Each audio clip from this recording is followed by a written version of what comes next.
तो दोस्तों, अब इस चैप्टर में हम ओरिएंटेशन कंट्रोल्स के बारे में पढ़ेंगे। तो ओरिएंटेशन कंट्रोल्स जो है वो एक सब कैटेगरी है रिलेटेड फीचर्स की। जब कभी हमारे पास किसी फीचर या किसी फीचर ऑफ साइज का रिलेशनशिप किसी डेटम या फीचर ऑफ साइज के रेफरेंस में है और वो रिलेशनशिप एक एंगल है, तो उसे हम ओरिएंटेशन कंट्रोल कहते हैं। दोस्तों, जैसे कि इस एग्जाम्पल में ये फीचर जो है वो एक दूसरे से रिलेटेड है और उनके बीच का जो रिलेशनशिप है वो एक एंगल है। तो ऐसे केसेस में हम ओरिएंटेशन कंट्रोल का इस्तेमाल करते हैं। दोस्तों, ओरिएंटेशन कंट्रोल में हमारे पास तीन टाइप्स के ओरिएंटेशन कंट्रोल्स है: एंगुलैरिटी, परपेंडिकुलैरिटी और पैरेललिज्म। दोस्तों, एंगुलैरिटी को बहुत अच्छे से समझ लीजिएगा, क्योंकि बाकी के दो जो है परपेंडिकुलैरिटी और पैरेललिज्म, वो एंगुलैरिटी के ही काइंड ऑफ सब टाइप्स है। तो इसीलिए एंगुलैरिटी को ज्यादा अच्छे से समझ लीजिए।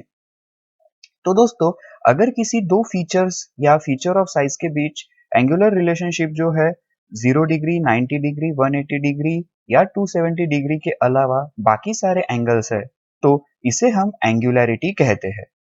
अब इस केस में इन दो फीचर्स के बीच एंगुलर रिलेशन दिया है, वो है 30 डिग्री प्लस माइनस 1 डिग्री। तो इसीलिए यहाँ हमें ओरिएंटेशन कंट्रोल का इस्तेमाल करना होगा। दोस्तों, जब कभी हम बात एंगुलैरिटी की करते हैं, तो दो टर्म्स है जिसमें हम हमेशा कंफ्यूज रहते हैं। एक तो एंगुलर डायमेंशन और दूसरा है एंगुलैरिटी। तो ये दोनों अलग अलग चीजें हैं। एंगुलर डायमेंशन अलग है और एंगुलैरिटी ये अलग है। अब दोस्तों, इस एग्जाम्पल में ये सरफेस एक दूसरे से रिलेटेड है इस 30 degree plus minus 1 degree angular dimension से। तो ये जो 30 डिग्री प्लस माइनस 1 डिग्री है, ये एक एंगुलर डायमेंशन है। अब यहाँ कोई फीचर कंट्रोल फ्रेम नहीं है, तो यहाँ कोई भी ज्योमेट्रिक टॉलरेंस सिंबल नहीं होगा और यहाँ एंगुलैरिटी की जरूरत नहीं है।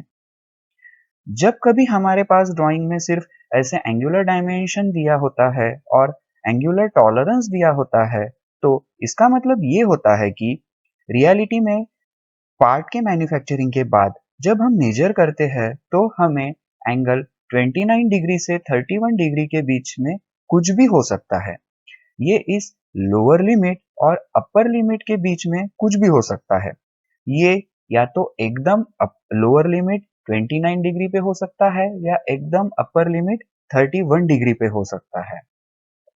तो इस एक्सट्रीम अपर लिमिट और लोअर लिमिट एंगल डेविएशन के कारण हमें ऐसे टेपर सरफेस मिल सकता है दोस्तों, जो कि इसका टॉलरेंस जोन है वो एक टेपर सरफेस है। तो दोस्तों, जैसे हम यहाँ देख सकते हैं कि इस कॉर्नर में बिल्कुल भी टॉलरेंस अवेलेबल नहीं है, और जैसे ही हम इस सरफेस से दूसरी सरफेस की तरफ मूव करेंगे, तो यहाँ पे कुछ ज्यादा ही टॉलरेंस अवेलेबल है।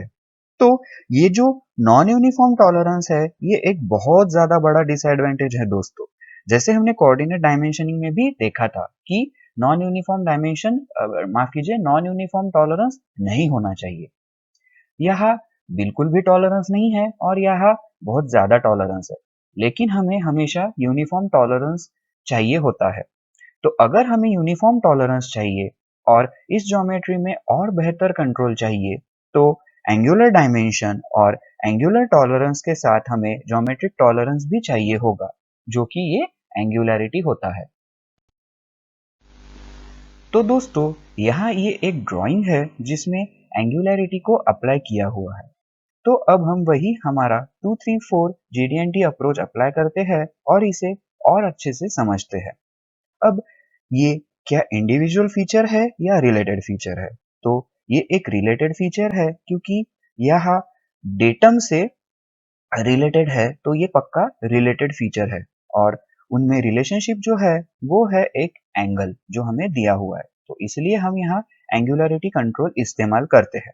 अब दूसरा, क्या ये प्रिज्मेटिक पार्ट है या एक एक्सिस सिमेट्रिक पार्ट है या ये 3D कंटोर वाला पार्ट है? तो हमें यहाँ प्लेनर सरफेस दिख रहा है, तो इसलिए ये एक प्रिज्मेटिक पार्ट होगा।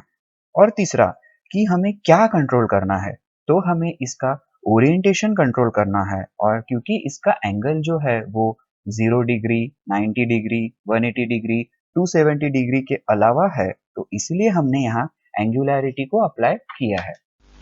एंगुलैरिटी जो है वो एक रिलेटेड फीचर है, तो दोस्तों इसलिए इसमें डेटम होना मस्ट है और इसीलिए फीचर कंट्रोल फ्रेम का थर्ड कंपार्टमेंट जो है वो मैंडेटरी होगा। तो इस एंगुलैरिटी का क्या मतलब होता है? तो इसका ये मतलब है कि जब भी कभी इस सरफेस का फॉर्म और इसका ओरिएंटेशन यानी एंगल के लिए चेक होगा तो ये इन दो पैरेलल प्लेन्स के बीच में होना चाहिए, जो कि इसका टॉलरेंस जोन है, जो कि 0.2 के दूरी पे है। इनके बीच में ही होना चाहिए जो भी एक्चुअल सरफेस होगा, और वो इस डेटम सरफेस ए से रिलेटेड होगा। अब दोस्तों यहाँ हमें ये नोटिस करना होगा कि एंगल 29 डिग्री से 31 डिग्री के बीच में चाहे कुछ भी हो, वो इस 0.2 टॉलरेंस जोन के अंदर ही होना चाहिए। तो अगर पार्ट 29 डिग्री पे प्रोड्यूस्ड हुआ है, ये 29 डिग्री जो कि इसका बॉटम प्लेन है, यहाँ से हम 0.2 का एक ऑफसेट प्लेन लेंगे और जिससे हमें दो पैरेलल प्लेन्स मिलेंगे, और क्योंकि ये प्लेन्स है तो ये एक थ्री डायमेंशनल कंट्रोल है, तो इसका टॉलरेंस जोन जो होगा वो टू पैरेलल प्लेन्स है और जो एक्चुअल सरफेस होगा वो इन टू पैरेलल प्लेन्स के बीच में ही होना चाहिए। तो दोस्तों ऐसे अब इसका टॉलरेंस जोन जो है वो यूनिफॉर्म ही है। इसमें एंगल दोनों वैल्यू यानी 29 डिग्री और 30 डिग्री एक साथ या 30 डिग्री और 29 डिग्री एक साथ नहीं होंगे, सिर्फ कोई भी एक ही एंगल पॉसिबल है। तो ऐसे हमें एक यूनिफॉर्म टॉलरेंस जोन मिलेगा।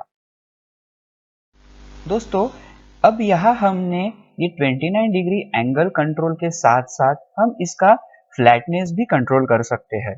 तो हम इसका ओरिएंटेशन और फ्लैटनेस दोनों कंट्रोल करते हैं।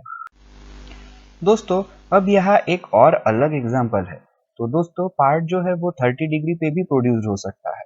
तो अब हम ये जो हाई पॉइंट्स लेंगे जो कि 30 डिग्री से ज्यादा नहीं हो सकते हैं, और फिर यहाँ से एक प्लेन ऑफसेट होगा जो कि 0.2 के डिस्टेंस पे होगा, ताकि हम दो पैरेलल प्लेन्स को क्रिएट कर सके, और फिर जो एक्चुअल सरफेस होगा वो इन दो पैरेलल प्लेन्स के अंदर ही होना चाहिए। तो दोस्तों ये एक वर्स्ट केस भी हो सकती है जिसमें पार्ट जो है वो 31 डिग्री पे भी प्रोड्यूस्ड हो सकता है। तो ये हाई पॉइंट से 31 डिग्री का एंगल होगा और यहाँ से हम 0.2 डिग्री का एक प्लेन ऑफसेट करेंगे, और जो एक्चुअल सरफेस होगा वो इन दो पैरेलल प्लेन्स के बीच में ही होना चाहिए। तो दोस्तों ऐसे हम एंगुलर डायमेंशन को कंट्रोल करते हैं, जो कि कोई भी एक ही होगा, या तो 29 डिग्री या 30 डिग्री या फिर 31 डिग्री, कोई भी एक ही एंगल हो सकता है 29 डिग्री से 31 डिग्री के रेंज में, जो कि हम कंट्रोल कर सकते हैं। और यहाँ हम टॉलरेंस जोन देते हैं जो कि टू पैरेलल प्लेन्स है और पूरे यूनिफॉर्म है, तो इसका टॉलरेंस जोन जो होगा वो यूनिफॉर्म टॉलरेंस जोन होगा। और साथ ही हम इसका फॉर्म को भी कंट्रोल करते हैं, जैसे कि इस केस में हमने इस सरफेस के फ्लैटनेस को कंट्रोल किया है इस एंगुलैरिटी के साथ। और दोस्तों ये जो 30 डिग्री प्लस माइनस 1 डिग्री है उसे भी हमने कन्वर्ट किया है बेसिक डायमेंशन में। तो इसका मतलब ये है कि चेकिंग के लिए जो है ये एंगल कांस्टेंट है और ये डेटम सरफेस ए से रिलेटेड है। तो दोस्तों यहाँ पे जो है हमने 30 डिग्री प्लस माइनस 0.1 डिग्री को 30 डिग्री में कन्वर्ट किया है, और ये जो सरफेस है इस पे हमने एंगुलैरिटी कंट्रोल को दिया है। तो जब ड्राइंग में ये मेंशन होता है तो उसका क्या मीनिंग होता है वो देखते हैं। तो दोस्तों पार्ट मैन्युफैक्चर होने के बाद ये सरफेस में कुछ ऐसे वेवीनेस हो सकता है, लेकिन इसका जो हाई पॉइंट और लो पॉइंट है डिस्टेंस वो 0.2 टॉलरेंस जोन में होना चाहिए, जो कि दो पैरेलल प्लेन्स है। अब ऐसा भी कुछ हो सकता है, मतलब जो टॉप सरफेस है वो इस तरह से टेपर हो सकता है, लेकिन ये जो एक्चुअल सरफेस है वो इस 0.2 टॉलरेंस जोन के अंदर ही होना चाहिए, जो कि फिर से दो पैरेलल प्लेन्स है। अब दोस्तों ये भी एक और कंडीशन हो सकती है कि जिसमें ये सरफेस टेपर है, लेकिन फिर से वही कि ये जो सरफेस है वो 0.2 टॉलरेंस जोन के अंदर ही होना चाहिए, तब जाके ये जो पार्ट है वो एक्सेप्टेबल होगा। दोस्तों जैसे हमने देखा था कि इसमें हम ये सरफेस के ओरिएंटेशन कंट्रोल के साथ इसका फ्लैटनेस भी कंट्रोल करते हैं और इसका फ्लैटनेस भी 0.2 टॉलरेंस जोन के अंदर होगा और ओरिएंटेशन ये सरफेस से 30 डिग्री पे होना चाहिए। Thank you.